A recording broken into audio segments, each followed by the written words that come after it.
I think the big question, and the one you must have asked yourself 1,000 times, how could this have happened?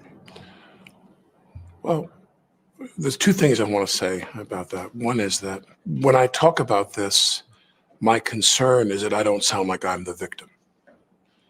Because there is a victim. There's a woman who died, and my friend got shot. So there is a victim, right? Helena Hutchins, who was killed by the bullet fired by Alec Baldwin, and Joel Souza, one of the directors, I guess, or producer, must have been a director, who got the bullet passed through Helena Hutchins and hit him in the arm. So two people, one death, one serious bodily injury, but he's all very passive voice. It happened. It just happened, like some kind of miracle happened, some kind of unforeseeable accident happened. It happened because he pointed a gun at another human being. That's why it happened. And he protests too much, right? He keeps saying, I don't want to be seen as a victim. I don't want to be seen as a victim. But how's he actually presenting himself? As the victim of a unforeseeable tragic circumstance. I want to make sure that I don't come across like I'm the victim, because we have two victims here.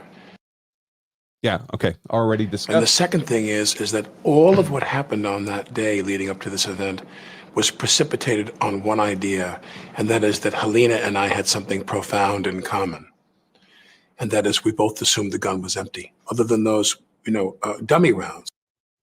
Okay. Does the law allow you to presume that a gun is empty? Is that what the rules of gun safety say? Just assume the gun is empty when you point it at another human being. No. And everyone knows guns can kill. He knows it's a real gun. He knows it has the potential to fire a live round. He knows if it fires a live round while he has it pointed at Helena Hutchins, she's likely to suffer death or serious bodily injury. You don't get to assume it's unloaded. You think if Alec Baldwin, if the scene called for him pressing that muzzle up against his head, he wouldn't have made sure there were no live rounds in it? Assumption doesn't allow you to escape reckless conduct. I am a purely creative producer. My authorities as a producer are casting and script, which are actually married to the role of being a lead actor in a film. So you're not the kind of producer who's looking at the line item of each budget? No. There are basically two types of producers who are really in charge of production.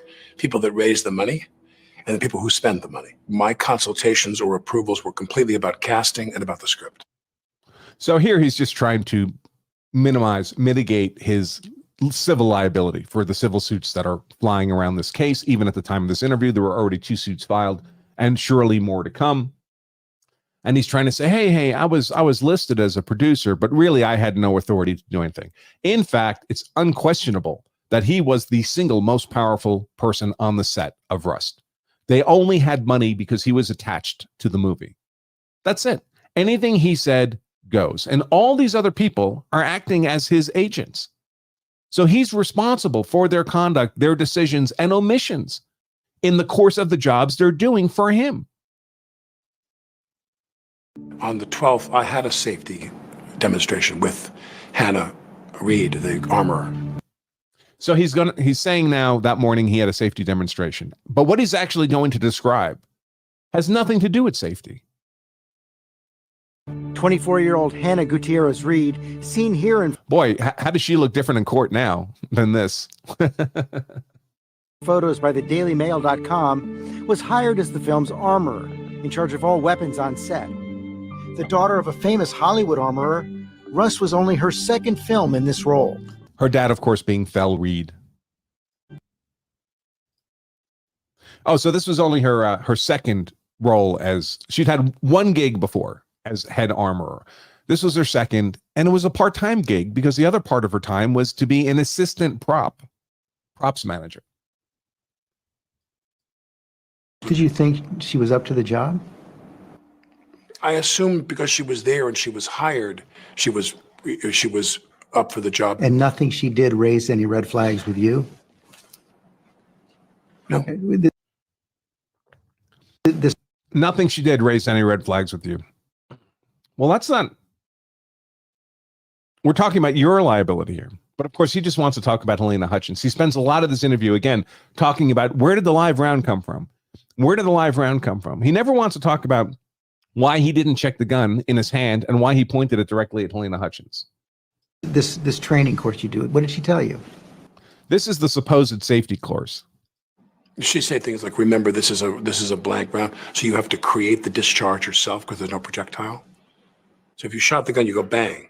When we roll the camera, you got to go bang and have the gun snap back. You have to create that. She would give you little tips about firing, and she'd say to you, when we're done, point the gun down. When we're done, you give the gun to me or to Halls, only those two people. Dave Halls was Rust's assistant director. So the experts I talked to, including my friend Adam Baldwin, who has his own experience as a Hollywood and TV actor, and certainly what the defense is alleging in this trial is that, and they're going to bring in an expert to testify about this, the assistant director never handles the firearm. Ever. That's what the armorer is for. You don't hand it from the armorer to the assistant director, then the assistant director to the actor, because how would the armorer know who the assistant director is going to give it to? You can't have this lengthy chain of custody of a firearm.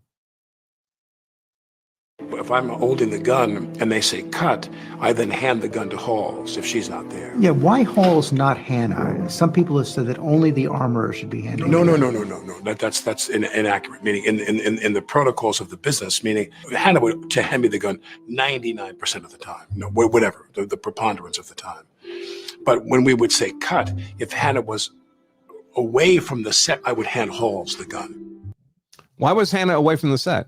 Hannah Gutierrez Reed had a dual role on set, armorer, and she was also the assistant prop master for the film. One of the things her attorney has said is that she was hired for 2 positions on the film and therefore was stretched in an inappropriate way. Did she raise any of those concerns with you? No, I assume that everyone who's shooting a lower budget film is stretched, myself included. And I got no complaints from her or the prop department. I'm not sitting there when I'm getting dressed and ready to go do a scene saying, oh my God, the prop woman seemed very harried today. I didn't get a sense of that from any of the people on the film. The first time I heard that there was any problem with anybody in the crew of the film was when Luber said, well, we have some issues here. Lane. So, of course, it's a low budget film, right? Nobody's getting everything they want. But the one place you cannot cut corners is safety, especially safety in the context of a deadly force threat, which is what these real guns are.